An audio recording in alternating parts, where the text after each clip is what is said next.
पोलिसांना एक दिवसांची सुट्टी देतो. आम्हाला बघायचंय की दुसऱ्या दिवशीची सकाळ हिंदू बघतात की मुसलमान. मी हिंदूंचा गब्बर आहे, वाकड्यात जायचं नाही. कोणी मस्ती केली तर चुन चुनके मारेंगे. नितेश राणे आणि त्यांच्या हिंदुत्वाची आग सध्या महाराष्ट्रात धुमसताना दिसते. गळ्यात भगवा पटका, कपाळावर नाम आणि डोक्यावर भगवी टोपी. नितेश राणे यांचा चेहरा आठवायचा म्हटलं तरी सध्या लोकांच्या डोळ्यासमोर येणारं हे हमखास चित्र. मागील 2 वर्षापासून राणे हिंदुत्वाचा आवाज बनून आक्रोश मोर्चे काढतायत, आंदोलनं करतायत आणि अनेक चिथावणीखोर वक्तव्य देखील. राणे हे कट्टर हिंदुत्ववादी झालेत. त्यातून ते मुस्लिम समाजाला सातत्याने टार्गेटवर ठेवतायत. कधी निर्णयाच्या आडून तर कधी खुलेआम धमकी देत आहेत. पण याच नितेश राणे यांचे काही जुने ट्विट्स व्हायरल होत आहेत. अगदीच ताज्या असणाऱ्या या ट्विटमध्ये नितेश राणे राष्ट्रीय स्वयंसेवक संघाची टवाळी करताना दिसत आहेत. आपल्या राणे स्टाईल भाषेत सावरकरांना टोला लगावतायत, तर संभाजी भिडे यांच्या हिंदुत्वाची खिल्ली उडवतानाची काही पोस्ट सध्या प्रसार माध्यमांमध्ये चर्चेत आहेत. पण अगदीच 5-6 वर्षापूर्वी लिबरल पुरोगामी भूमिका घेणारे राणे अचानक हिंदुत्ववादी कसे झाले? RSS ला झोडपून काढणारी राणेंची भाषा आता त्याच RSS ची गोडवे कशी काय गाऊ लागलेत? शिवाजी महाराजांच्या सोबत एकही मुस्लिम शिलेदार मावळा नव्हता असा इतिहास सांगायचं आणि मुस्लिमांना घरात जाऊन मारू असं म्हणायचं धाडस त्यांच्यात नेमकं आलं कुठून? सगळं व्यवस्थित समजून घेऊयात या व्हिडिओच्या माध्यमातून. हॅलो, मी ओमकार आणि तुम्ही पाहताय हॅलो महाराष्ट्र. भाजपचे मंत्री नितेश राणे सध्या चांगलेच फॉर्मात आहेत. त्यांचं कारण म्हणजे त्यांनी नुकतेच घेतलेले काही निर्णय आणि केलेली वक्तव्य. मुस्लिमांना वगळून फक्त हिंदू खाटिकांसाठी त्यांनी सुरू केलेलं मल्हार सर्टिफिकेट, औरंगजेबाची कबर गायब करणार, शिवरायांच्या सैन्यात एकही मुस्लिम नव्हता, अशी अनेक एकामागून एक केलेली वादग्रस्त आणि चितावणीखोर वक्तव्य. सरकारमध्ये मंत्री असणाऱ्या राणेंनी तब्बल 2 वर्षापासून हिंदू धर्माची बाजू लावून धरले. महाराष्ट्रातील भाजपचे हिंदू इमेज म्हणून देखील त्यांनी आपली आयडेंटिटी तयार केली. पण 2 वर्षांपूर्वींचा राणेंचा इतिहास तपासून पाहिला तर त्यांनी कधीच हिंदुत्वाची भूमिका मांडली नव्हती किंवा तशी कोणतीच भूमिका घेतली नव्हती. या उलट राणेंची अनेक वक्तव्य हिंदू विरोधी असल्याचं बोललं गेलं होतं. पण मग केवळ ठाकरे आणि ठाकरेंची शिवसेना एवढ्यापुरतं आपलं राजकारण मर्यादित ठेवणारे नितेश राणे अचानक हिंदूंचे मसीहा कसे झाले? तर ते पण जरा पाहूयात. लंडनमधून MBA करून परत आलेले नितेश राणे पुन्हा महाराष्ट्रात परतले. हा काळ 2005 चा असावा. राणेंनी तेव्हा शिवसेनेत बंड केलं होतं. म्हणूनच आपल्या वडिलांच्या राजकीय कारकिर्दीला सावरण्यासाठी नितेश राणे यांनी देखील राजकारणात उडी घेतली. स्वाभिमानी पक्षाच्या माध्यमातून नितेश राणे यांनी तळकोकण पिंजून काढला. रोजगार मेळावे, महागाईपासून ते सर्वसामान्यांच्या जीवनावश्यक प्रश्नांसाठी उभारलेली आंदोलनं आणि मराठा आरक्षणासाठी काढलेले मोर्चे. नितेश राणे यांनी आपला पॉलिटिकल स्पेस तयार करायला सुरुवात केली होती. त्यातल्या त्यात हिंदूंसाठी त्यांच्या तोंडून कधीच वक्तव्य किंवा भूमिका घेतल्याचं तेव्हा कधीच आढळून आलं नव्हतं.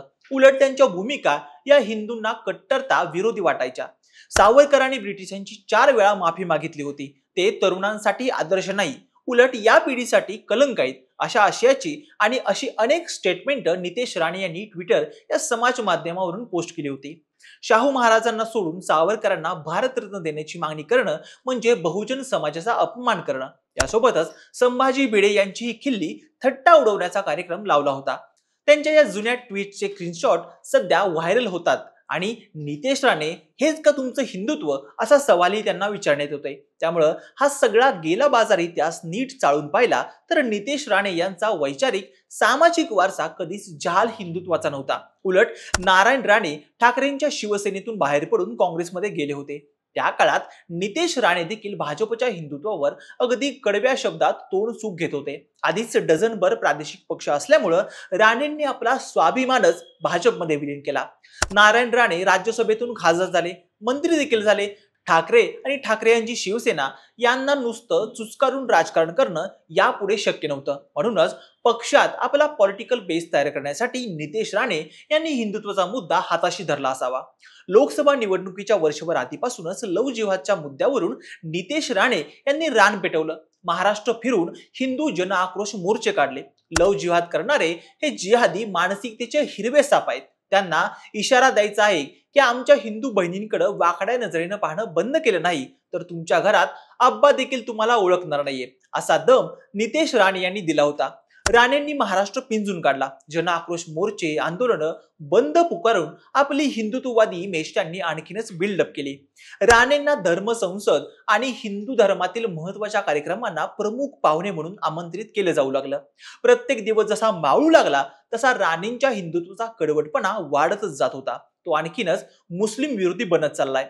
मंत्रिपदावर असतानाही राणे यांच्या या भूमिकेत काही मात्र बदल झालेला नाहीये. या उलट मल्हार सर्टिफिकेट आणि धर्मांतर बंदी कायदा यांसारख्या निर्णयांच्या माध्यमातून राणे सत्तेत राहूनही आपला हिंदुत्ववादी अजेंडा कायमच पुढे नेताना दिसत आहेत. त्यांच्यासोबत सत्तेत मांडीला मांडी लावून येऊन बसलेल्या राष्ट्रवादीला आता राणेंच्या या भूमिकेचा प्रॉब्लेम देखील होतोय. मात्र फडणवीसांनी अजूनही नितेश राणेंना फ्री हँड सोडलंय, असंच एकंदरीत चित्र पाहायला मिळतंय. नितेश राणे हे भाजपचा आक्रमक हिंदुत्ववादी चेहरा म्हणून समोर आलेत. ज्या ज्या ठिकाणी हिंदूंचा आवाज दाबला जातो, कुठल्याही अत्याचार अन्यायाची घटना घडते, तिथं नितेश राणे जाऊन धडकतात. महाराष्ट्रातल्या कुठल्याही कानाकोपऱ्यात ते कुठेही गेले तरी तिथं हिंदुत्ववादी संघटना कार्यकर्त्यांचा मोठा गराडा अवतीभोवती जमताना दिसतो.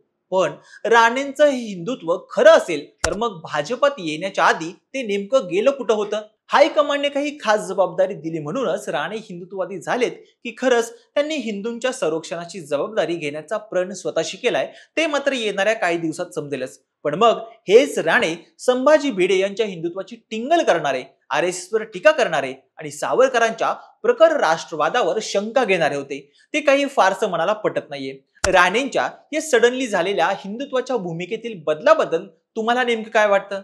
राणे खरंच कट्टर हिंदुत्ववादी आहेत की राजकीय अपरिहार्यता म्हणून त्यांनी नाईलाजानं अशी भूमिका घेतली? तुम्हाला या सगळ्याबाबत नेमकं काय वाटतं? तुमचं मत आणि प्रतिक्रिया आम्हाला कमेंट बॉक्समध्ये नक्की कळवा. अशाच नवनवीन आणि माहितीपूर्ण व्हिडिओसाठी हॅलो महाराष्ट्र या चॅनलला लाईक, शेअर आणि सबस्क्राईब करायला विसरू नका. व्हिडिओ शेवटपर्यंत पाहिल्याबद्दल धन्यवाद.